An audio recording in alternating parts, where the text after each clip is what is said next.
আসসালামু আলাইকুম রহমতুল্লাহ। সম্মানিত দর্শকবৃন্দ, আমরা কুরবানি দেব। এই কুরবানির পশু জবাই করা, কুরবানির গোশত কাটা, এই দায়িত্বটা কার? এই দায়িত্বটা যিনি কুরবানি দিবেন ওনার দায়িত্ব।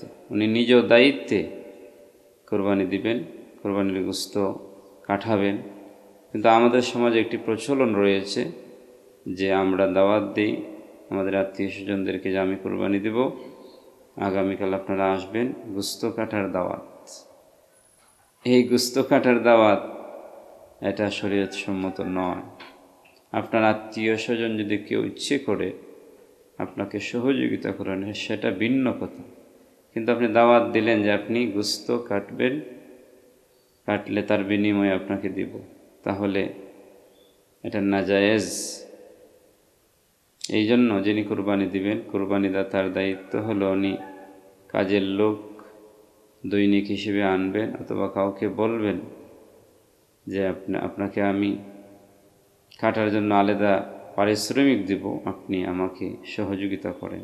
এরপরে আত্মীয় স্বজনকে আপনি বিনিময় ছাড়া গোশত দেবেন। এটাই হলো হুকুম। আমাদের সমাজে যুগ যুগ ধরে এই প্রচলনটা রয়েছে, আমরা সেখান থেকে ফিরে আসব।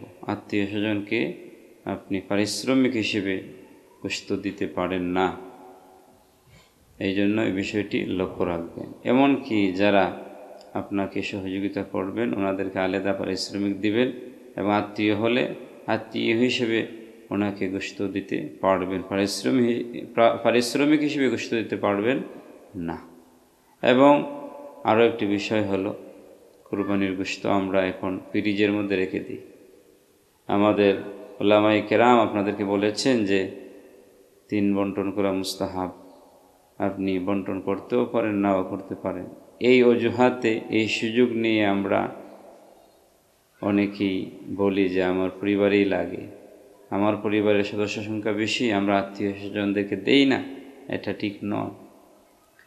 এটা আমাদের সমাজের যারা বাসমান মানুষ, আমাদের সমাজে যারা গরিব অসহায়, তারা বঞ্চিত হচ্ছে।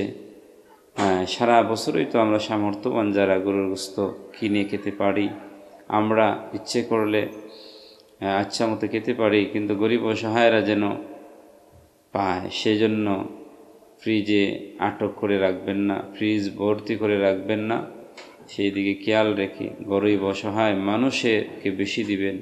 আল্লাহ তাআলা যেন আমাদেরকে বোঝার তৌফিক দান করেন। আল্লাহুম্মা আমিন।